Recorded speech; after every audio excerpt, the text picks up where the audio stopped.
Bom dia, amigos do YouTube. Faremos o nosso pós-planejamento de sábado, dia 8/7. São 10 da manhã, mas ainda estou muito gripado, então parece que eu acordei agora, mas não é isso não, tá bom?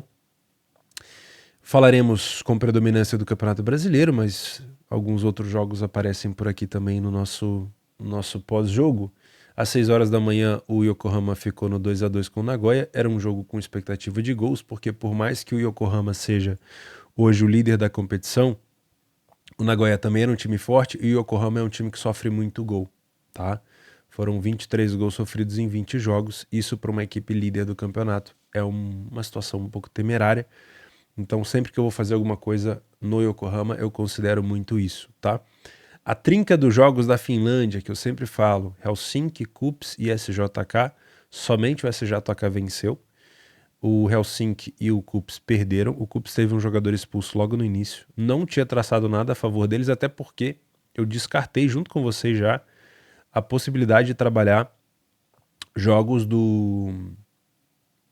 dessa trinca da Finlândia e também inseri o Breiðablik, mas eu vou conversar com vocês sobre o Vikingur.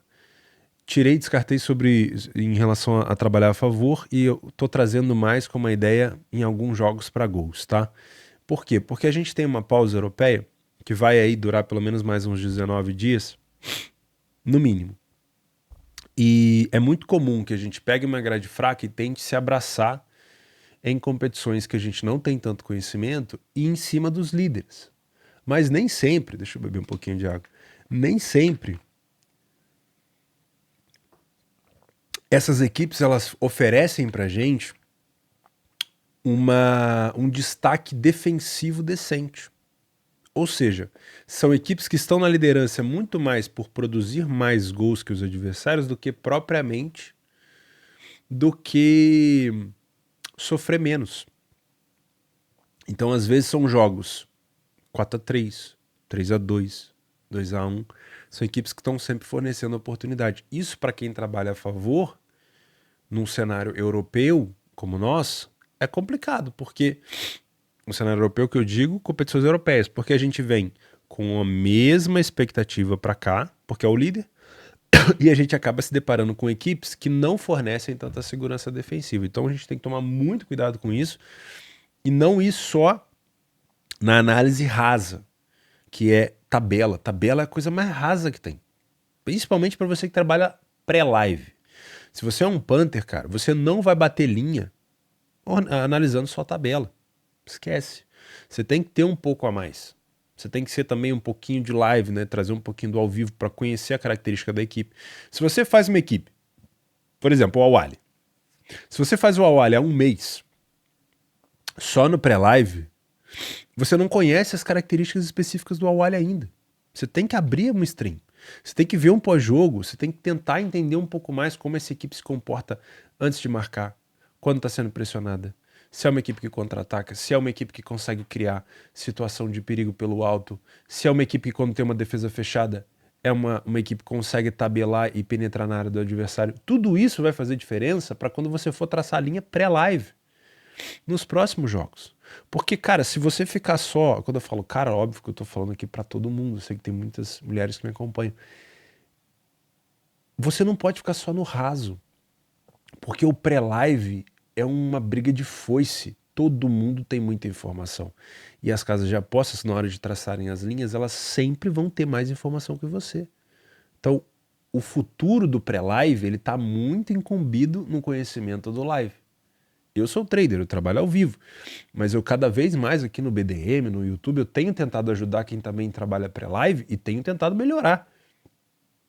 Porque se a gente olhar só para a tabela de classificação, cara, a gente vai ficar perdido. Por exemplo, Xangai Port, antigo Xangai SIPG contra o Dalian, antigo IFAN, hoje o Dalian Pro. O Dalian joga como? Na casa do líder. Compacto, defensivo. Como que o Port se comporta em cima de uma defesa compacta? Eu vi algumas chances criadas pelo Xangai. Eu vi. Deixa eu dar uma olhada quantas foram.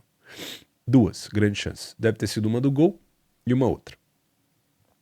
Foram 3 finalizações no gol. Para uma equipe líder do campeonato, é pouco. Foram 7 escanteios. relativamente número normal para quem está pressionando. Mas quem assistiu o jogo no segundo tempo, eu não assisti no primeiro, viu uma equipe que queria um empate, compactada, e viu uma equipe que não estava conseguindo penetrar na área adversária, alçando bola o tempo todo. Então, se eu não sei como o Xangai se comporta como uma defesa bloqueada, fechada, compactada, na hora de traçar minha linha, eu não posso pegar uma linha 1,20, que era a linha do Xangai no começo do jogo. Lembra que eu comentei com vocês no pré-live? Essa linha aqui não está pagando um prêmio justo. Não faz sentido o risco. E a gente tem que fugir desse raso. É lógico que a gente não vai acertar sempre, mas para você que está nesse caminho do pré-live, escolheu ser um punting pré-live, você tem que sair do raso. E o live vai te ajudar muito nisso. Conhecer as equipes. E a afunilação também. Tá? Fazer de tudo não adianta. Às vezes no BDM eu trago aqui uma coisa da Finlândia, da Islândia. Mas, gente, eu não faço tudo. Porque eu sei que o meu caminho para eu ter lucro, eu tenho que ser um cara mais específico. Eu tenho que ter um conhecimento a mais de alguns jogos específicos, de algumas equipes específicas. Eu não consigo saber de tudo, eu não tenho cachola para guardar tudo. Né? Então, o primeiro jogo que a gente tinha separado era o Xangai Port. Não vi sinceramente, no segundo tempo pelo menos, mas não vi nenhum pretexto para fazer um menos 1,25 que eu estava pensando de pré-live. Achei o Dalian muito fechado e o Xangai com muita dificuldade de penetrar. Guarani e Londrina era uma oportunidade de trabalhar um menos 0,25 do Guarani. O gol saiu no finalzinho. Não consegui assistir o jogo, tá? Não sei. Eu vi os gols. Foi de pênalti do Guarani no final. O do Londrina foi de escanteio. O Guarani segue forte dentro de casa, tá? Dentro de casa é um dos melhores mandantes da competição. Vale a pena a gente ficar de olho nos próximos jogos. O Awali, olha aqui, ó. O Awali tem dado pra gente aquela confiança, porque o Awali acelera a marca e depois ele fica tranquilo. Quem acompanha o jogo do Awali sabe. O Awali quer fazer o quê? O Awali quer marcar os pontos que tem que fazer e ser campeão e acabou. Lembra que ele precisava fazer 8 pontos? Ele já tinha feito 3. Agora ele fez mais 3. Então com 2 pontos o Awali será o campeão. Tá? Ou com mais uma vitória. O que a gente tem que tomar cuidado por aqui? Próximo jogo do Awali. Se o Awali estiver jogando muito bem, estar a favor no momento de aceleração, ou buscar uma vitória talvez pré-live, dependendo da cotação. Deixa eu ver qual é o próximo jogo do Awali de uma vez. Zamalek. Esse é um jogo difícil. Esse é um jogo difícil. Por que é um jogo difícil contra o Zamalek? Porque são, como é que eu vou dizer assim, rivais históricos. Por mais que o Zamalek não vá conseguir ser campeão, ele quer dar aquela carimbada no título. Aonde o Awali pode ser campeão? Ele pode ser campeão em cima do Zamalek, ou ele pode ser campeão no outro jogo, que a gente não tem cotação ainda. Então, vamos ficar de olho nisso, tá?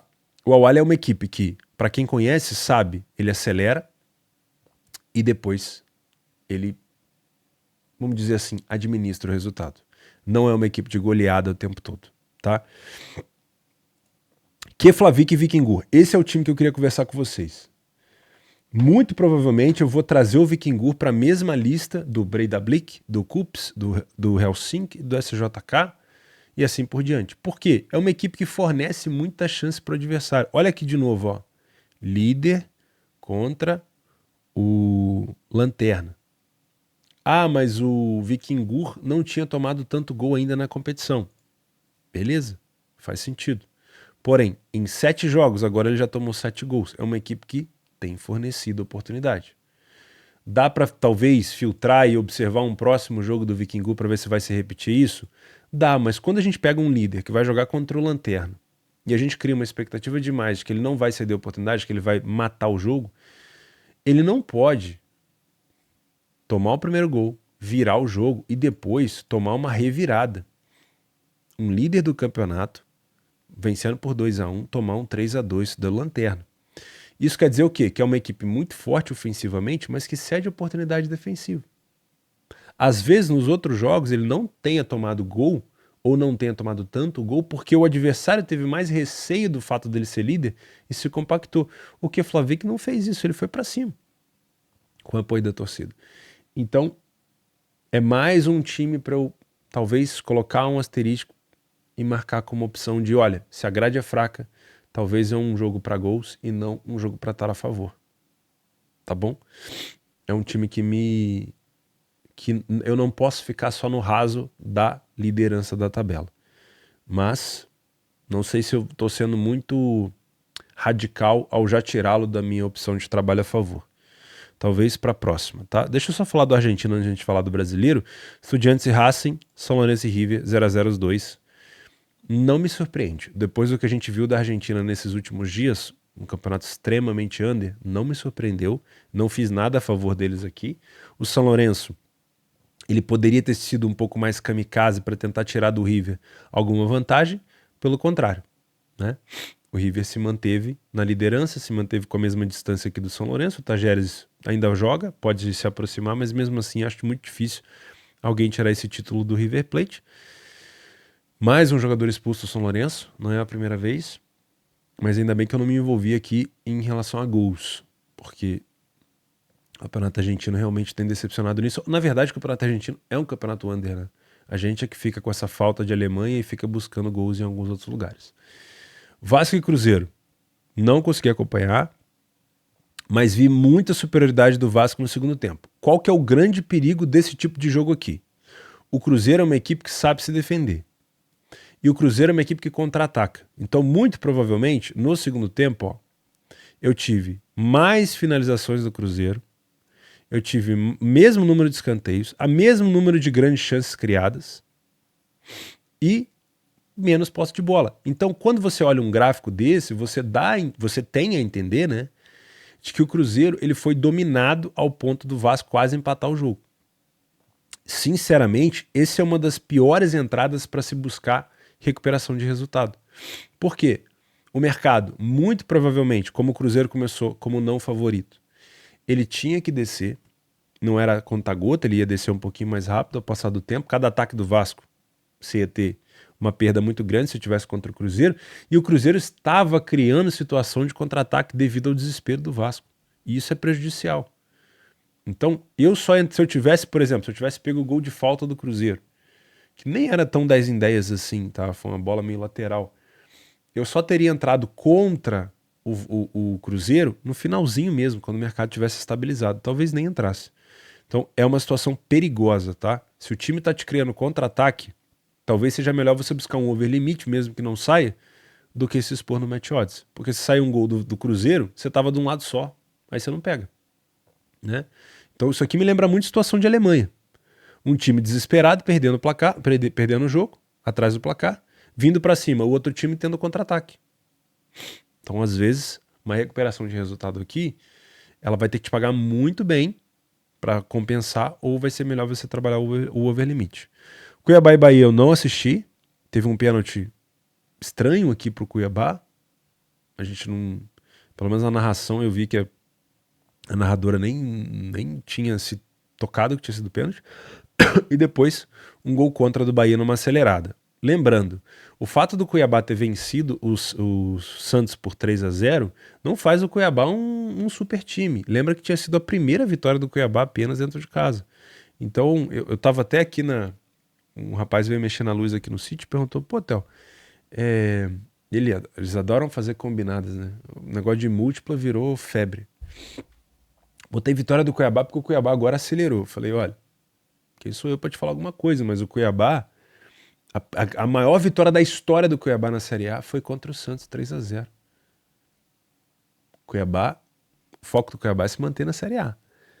Ah, mas o Bahia tem um jogo contra o Grêmio. Sim, na minha ideia aqui seria um jogo bom para trabalhar talvez um dupla chance ou um DNB no Cuiabá. Mas foi visível que depois de marcar o gol, o Cuiabá baixou o ritmo. Então, não encontrei nada justificável aqui para trabalhar. Pelo menos o que eu vi, né? Eu assisti um pouquinho no segundo tempo. Corinthians e Atlético Mineiro, meus amigos do céu. Como tem gente que ainda cai nas pegadinhas do Campeonato Brasileiro, né? Antigamente, quando começou a ter super times no Campeonato Brasileiro, quando eu falo super times, é super odds, tá? Flamengo, Palmeiras, o Galo. Antigamente funcionava assim. O Flamengo, ó, o Malmo já tá mamando, né? Pra começar. O Flamengo, ele começava com odd 1,20. O Palmeiras, ele começava com odd 1,25 dentro do Brasileirão. E a gente falava, meu Deus, como é possível? Isso aqui não é a Europa. E na maioria das vezes no início, né, quando já tinha aqueles ajustes, os times não conseguiam produzir. Hoje você já tem a cotação um pouco mais alta. Você já tem um Flamengo e Fortaleza, uma odd 1,70. Você não tem mais Flamengo e Fortaleza 1,25, como aconteceu em 19, né? Porque a quantidade de zebra que tinha lá era muito grande. Ontem você tinha um Galo a 1,50 contra um Corinthians a quase 6, 7, sem explicação. Porque o Galo não venceu nenhuma partida com o Filipão. O Galo não faz uma boa campanha no Mineirão. O Galo não tinha o seu melhor jogador, que era o Hulk. O Corinthians estava praticamente completo. A única coisa que favorecia o Galo era a fase ruim também do Corinthians. Mas aí eu pergunto pra vocês, qual é a fase boa do Galo? E eu vi muita gente entrando a favor do Atlético ontem. Isso no pré-live. No BDM, não entrava na minha cabeça o fato do Corinthians ter uma odd de uma equipe que iria passar vergonha. 7 para o Corinthians é uma expectativa de um mercado que vai compreender que o Corinthians vai passar vergonha. E não me pareceu isso. Tudo bem, o Galo deve ter tido muito mais volume, eu não assisti o jogo.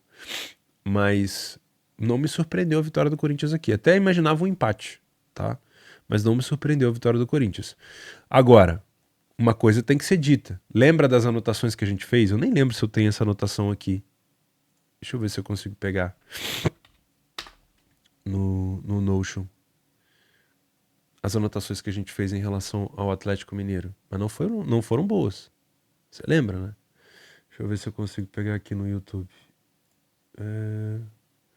Anotações das equipes. Tá aqui, ó. Atlético Mineiro. Dificuldade e desleixo defensivo. Principalmente quando está à frente do placar. Nesse caso, nem esteve à frente do placar. Foi simplesmente dificuldade e desleixo defensivo.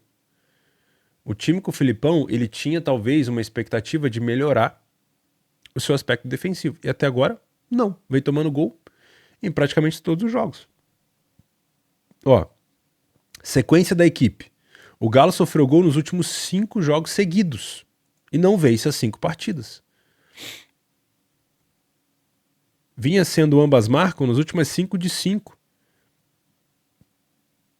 Então,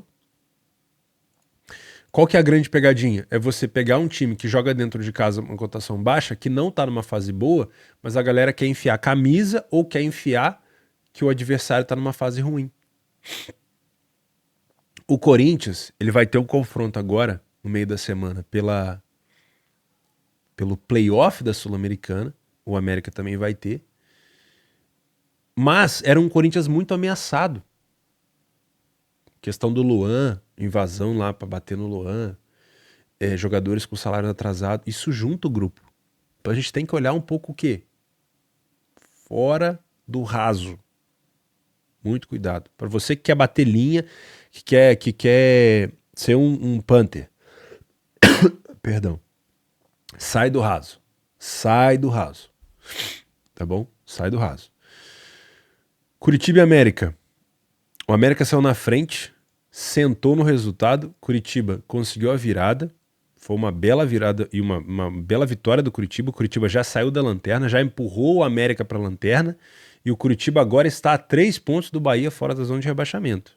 Aqui achou que o Curitiba estava morto. Porém, o Curitiba teve mais uma sequência muito grande de amarelo. Não sei se teve algum outro jogador aqui agora já suspenso. A quantidade de amarelo que o Curitiba sofre para quem trabalha cartões é muito alta. Eu não trabalho, não entendo quase nada disso. Mas é uma equipe que trouxe uma quantidade enorme de jogador suspenso já do jogo contra o Goiás e tomou mais uma quantidade enorme de cartão amarelo. Isso faz diferença, tá? Toma cuidado. O América era aquela coisa. Tem o jogo agora da pré-sul-americana, né, dos playoffs, e depois ainda tem o confronto contra o Corinthians. Foi um péssimo resultado para o América. Por quê? Acaba sendo um jogo de confronto direto. E quando é confronto direto, assim como foi Curitiba e Goiás, acaba sendo um jogo o quê? De trocação. E acaba sendo um jogo mais over. Aonde a galera se perde? Com, campanha ruim de um time, campanha ruim de outro. Se as duas equipes são ruins, tende a ser um jogo under. Talvez. Eu poderia listar isso aqui em Cuiabá e Bahia. Mas, por exemplo, o Curitiba contra o Goiás, ele estava numa fase tão ruim que perder para o Goiás era um resultado normal. Então o que o Curitiba fez? Vou para cima. Fez os 2 gols, tomou um, conseguiu a vitória. 3 gols num jogo que a gente tinha uma expectativa talvez um pouco mais under. Eu prefiro trabalhar jogo under em jogo grande, com equipes que estão bem na tabela, que se equivalem. Não sei se vai ser assim, mas eu tenho essa ideia para Grêmio e Botafogo hoje. Eu tive essa ideia para Palmeiras e Flamengo ontem. Do que para equipes que estão lá embaixo na tabela. Porque por mais que eu tenha uma deficiência ofensiva, eu tenho confrontos diretos. Eu sei que a pontuação, pontuar para cima do América é muito importante para o Curitiba. Pontuar para cima do Goiás é muito importante para o Curitiba. E ao mesmo tempo, o América perder para o Curitiba é muito ruim. Então uma equipe que está atrás do placar ela vai ter que se expor. E aí talvez se torne um jogo mais over. Você não precisa se expor num 3,5, no over 4,5, mas às vezes o over 1,5 já vai te pagar muito bem. Porque o mercado tem a expectativa de jogo under. Entendeu? Então eu prefiro trabalhar, e eu não sou fã de under, hein? Eu prefiro trabalhar under em jogo grande, que os ataques e as defesas se equivalem, e trabalhar over num jogo onde os ataques são ruins, mas o confronto é direto, e isso aí no longo prazo vai interferir na tabela de classificação, talvez buscar no máximo 2 gols com uma cotação boa, né? Óbvio que aqui é só um cenário, isso nem sempre vai acontecer. Palmeiras e Flamengo foi o jogo que eu trabalhei, o jogo mais fácil para mim. E aqui eu quero abrir um parênteses para vocês. Você pode ser 2 tipos de trader. E aqui falando para trade esportivo. Você pode ser um trader que quer estar sempre dentro do mercado, fazer tudo. Ou você pode ser um trader um pouco mais contido. Ao longo desses 12 anos, de tanta porrada que eu tomei no mercado, eu passei a ser um cara muito contido. E aí, o que significa ser um cara contido? Que às vezes a oportunidade vai estar aqui na minha cara e eu vou estar com o pé atrás. Eu preciso de muita certeza para estar dentro. Na maioria das vezes que eu me exponho no match odds com uma stake cheia, eu preciso ter muita certeza do que eu tô vendo. Porque eu sou um cara que já apanhei muito. Então quem apanha, não esquece. Quem bate, esquece. Quem apanha, não. Então, quando eu vi um primeiro tempo do Palmeiras, onde o Mike passava o tempo todo para cima do lateral esquerdo do Flamengo, que me fugiu o nome agora, que tá até suspenso, anotem aí. O Ayrton Lucas, tá suspenso, não joga Fla-Flu. O tempo todo correndo. O Flamengo não conseguia passar do meio campo. A bola era alçada direto pro Gerson ou pro Pedro, não tinha domínio. Luiz Araújo nem fez um jogo tão ruim, o Cebolinha fez um jogo péssimo, e o Cebolinha toda vez que subia tomava a bola nas costas do Mike. Ali era um padrão claríssimo de lei Flamengo. Claríssimo. Esse é o tipo de padrão que às vezes a gente encontra na Europa e que a gente busca às vezes no Campeonato Brasileiro, mas não tem o quê? Paciência. Por quê? Você quer estar dentro do mercado o tempo todo. Aqui era um padrão claríssimo. Pegar o gol do Dudu foi fácil. E raramente eu falo isso, tá? Mas foi muito tranquilo. Por quê? O Flamengo não ameaçava. O Flamengo não ameaçava. O Flamengo foi chutar no gol. O Palmeiras fez o gol, deu aquela relaxada, até puxou uns contra-ataques, mas já era. O São Paulo no segundo tempo tirou o Luiz Araújo. Acho que era o Luiz Araújo, né? Eu sempre confundo o nome dela, Luiz Araújo. Botou o Everton Ribeiro para jogar junto com o Wesley. Toda vez que você no Flamengo for acompanhar, ver o Everton Ribeiro e o Wesley juntos, significa que aquele lado direito vai ser muito forte. Porque ele vai forçar o lateral, o adversário, a não subir. E ele vai sempre manter os dois ali próximos para tabelar. Tá? E isso sempre vai fortalecer o outro lado do Flamengo. Porque puxa muito a atenção e o outro lado fica mais esguarnecido. Então você vai ver, quando estiver jogando Ayrton Lucas, quando estiver jogando Everton Ribeiro e Wesley, o Ayrton Lucas, o Cebolinha, o Bruno Henrique, o Arrascaeta muito infiltrados naquela área esquerda. porque isso puxa um time para um lado, balança a defesa para um lado e gera espaço no outro lado. O Flamengo cresceu muito, mas eu não consegui. Aliás, eu não consegui pelo tempo, né? Pegar o segundo gol do jogo, que foi o gol do Flamengo. Eu preferi ficar com o meu lucro no jogo do Palmeiras. Cheguei a colocar um pouco.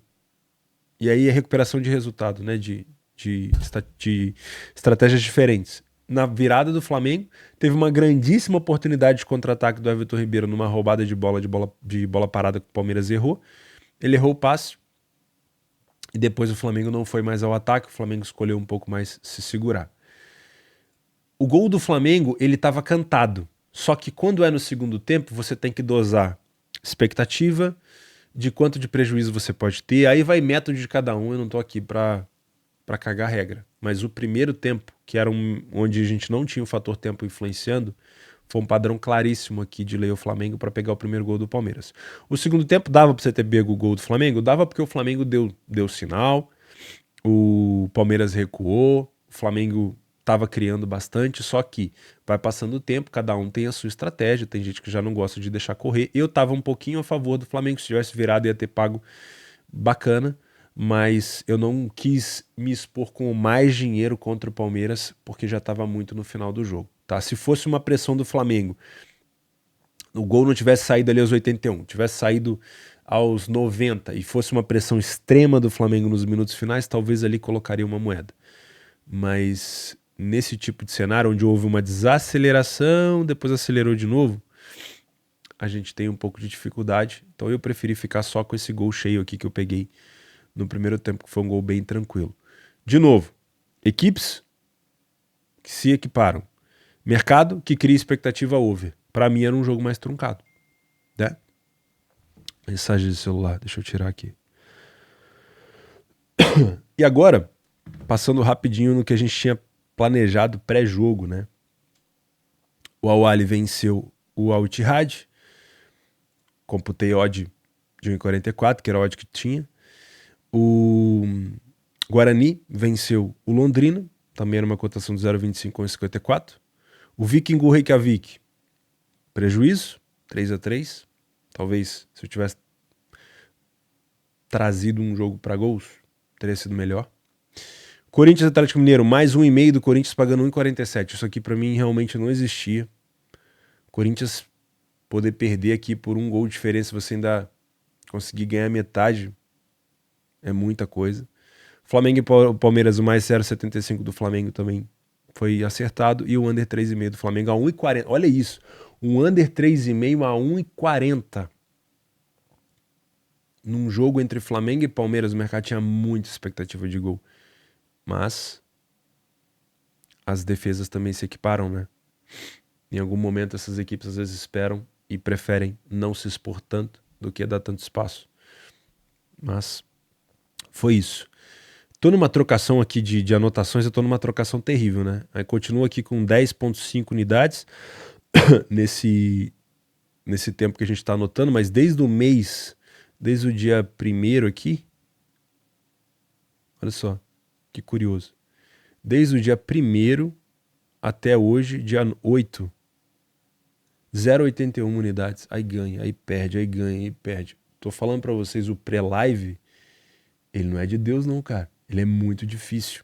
Você tem que estar cada vez mais saindo do raso, tendo mais informação. E olha que eu tô anotando aqui cotações baixas. Eu acho que a gente podia estar num cenário melhor, porque, pô, tem jogo ao vivo que você vai pegar cotação muito melhor, né? Pô, tem cotação de 1,30 aqui.